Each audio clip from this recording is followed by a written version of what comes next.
اور اب ہم تفسیر جو ہے وہ عرض کریں گے، اور تفسیر ناظرین ہم عام جو ہے وہ آپ کے سامنے جو عرض کر رہے تھے وہ آیت نمبر جو 15 ہے، لَقَالُوا إِنَّمَا سُكِّرَتْ أَبْصَارُنَا بَلْ نَحْنُ قَوْمٌ مَسْحُورُونَ، کہ پھر ہم نے سحر کے متعلق بھی کافی چیزیں آپ کے خدمت میں عرض کی، تو کہا کہ جب آسمان کا کوئی دروازہ کھول بھی دیں اور وہ دن بھر اس پر چڑھتے بھی رہیں، تب بھی وہ کفار یہی کہیں گے کہ بات صرف یہی ہے کہ ہماری نظر بندی کر دی گئی ہے، بلکہ ہم لوگوں پر جادو کر دیا گیا ہے۔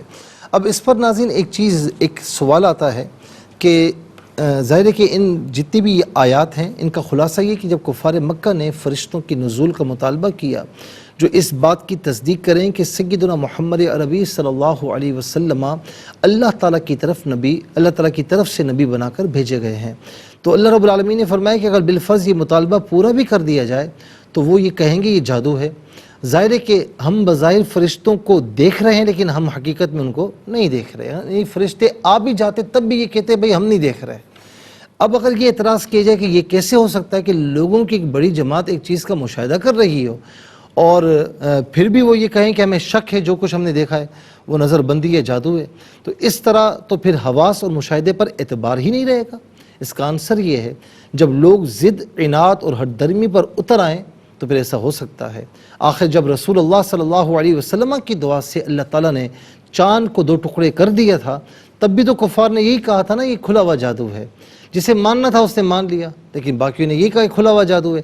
اسی طرح تمام جنات اور انسان مل کر قرآن کی مثل کوئی صورت نہیں لا سکے، پھر بھی انہوں نے اس کلام کو اللہ کا کلام نہیں مانا اور یہی کہا کہ یہ کھلا ہوا جادو ہے۔ تو ہو سکتا ہے جب ضد آ جائے، ہٹ درمی آ جائے تو پھر جو ہے وہ کہتے ہیں کہ جی ہمیں یہ نہیں دکھ رہا، ہمیں یہ سمجھ میں نہیں آ رہا۔ اس کے بعد اب آئیے ناظرین آیت نمبر 16 کی طرف، وَلَقَدْ جَعَلْنَا فِي السَّمَاءِ بُرُوجًا وَزَيَّنَّاهَا لِلنَّاظِرِينَ وَحَفِظْنَاهَا مِنْ كُلِّ شَيْطَانٍ رَجِيمٍ إِلَّا مَنِ اسْتَرَقَ السَّمْعَ فَاتْبَعَهُ شِهَابٌ مُبِينٌ۔ یہ 3 آیات ہیں، آیت نمبر 16، 17 اور 18۔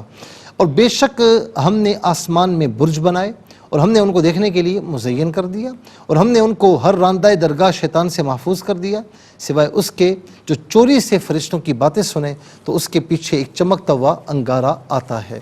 ناظرین و سامعین، یہ برج جو ہے، یہ بروج، یہاں پر جو لفظ استعمال ہوا کہ فی السماء بروج، بروجن، اچھا اب یہ بروج کیا ہے؟ بروج برج کی جمع ہے اور اس کا معنی ہے بلند عمارت اور محل، ٹھیک ہے۔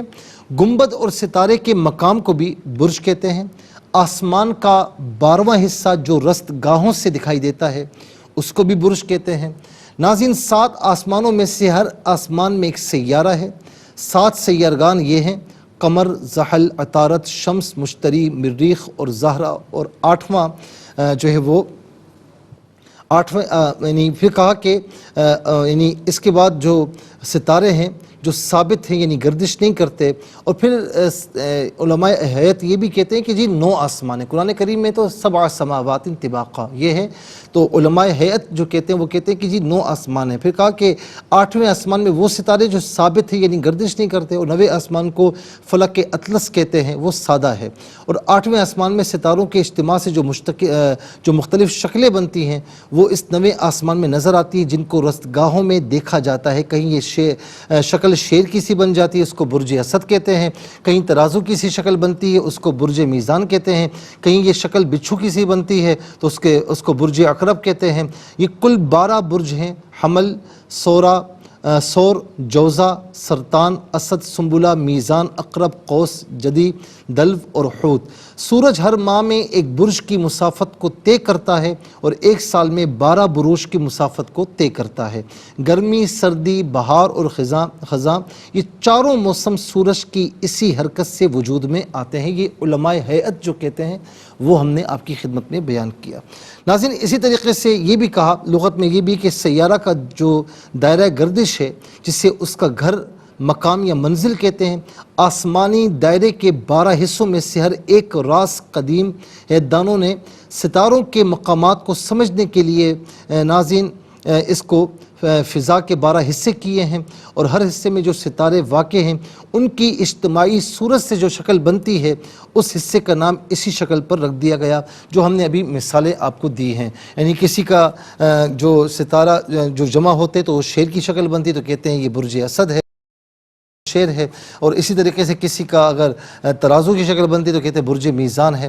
اچھا، اسی طریقے سے ڈاکٹر وہبہ زحیلی لکھتے ہیں کہ اہل عرب ستاروں اور بروج کے علم کو بہت عظیم علوم میں سے شمار کرتے تھے اور ان سے راستوں، اوقات اور ان سے خشک سالی اور فصل کی سرسبزی اور زرخیزی اس پر استدلال کیا کرتے تھے. مریخ کا برج الحمل اور الاقرب ہے اور زہرہ کا یا زارہ کا برج الثور اور میزان ہے. عطارد کا برج الجوزہ اور سنبلہ ہے.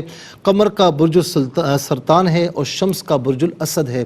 اور مشتری کا برج القوس اور حوت ہے اور زحل کا برج الجدی اور دلو ہے. تو ناظرین، یہ جو ہم نے آپ کی خدمت میں عرض کیا، لیکن بات یہ ہے کہ اسلامی نقطہ نگاہ سے جو شرعی اعتبار سے جو قرآن ہمیں کہتا ہے کہ آسمان بھی ساتھ ہیں، زمین بھی ساتھ ہیں.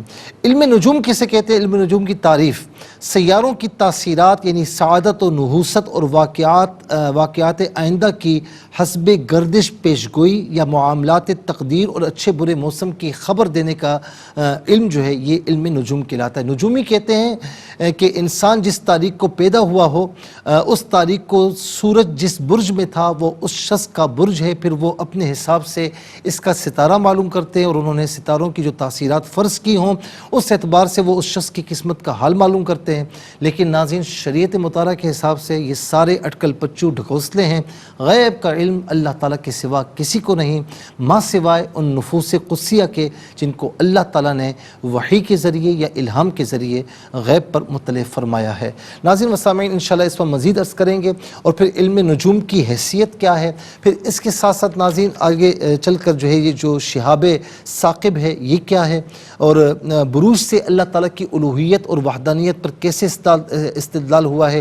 آپ کی بعثت سے پہلے شہاب ثاقب گرائے جاتے تھے ناظرین، اور پھر آپ کی بعثت کے بعد یعنی جو ہے وہ جنات کا آسمانوں پر جو ہے وہ جانا بند ہو گیا. یعنی آپ کی بعثت سے پہلے جنات اوپر جاتے تھے، وہاں سے سن کر نیچے آ کر جو یہ نجومی اور جو ہوتے کاہن ہوتے ان کو جا کر بتاتے سچ اور جھوٹ، پھر وہ آگے بیان کرتے. لیکن حضور نبی کریم علیہ السلام کی بعثت کے بعد یہ ممنوع ہو گیا. تو اس پر بھی ناظرین ان تمام چیزوں پر انشاءاللہ عرض کریں گے. یہ بڑی یوں سمجھ لیں کہ دلچسپ بحث ہے اور ہمارے لیے بڑی اہم بھی ہے، تو اسے ضرور سماعت کیجیے گا. السلام علیکم ورحمۃ اللہ وبرکاتہ. ناظرین، دینی معلومات اور احکامات پر مبنی مزید ویڈیوز دیکھنے کے لیے ARYQ TV کا چینل سبسکرائب کریں اور ہاں، بیل آئیکن کو دبانا مت بھولیں تاکہ آپ کے پسندیدہ پروگرامز آپ سے مس نہ ہو جائیں.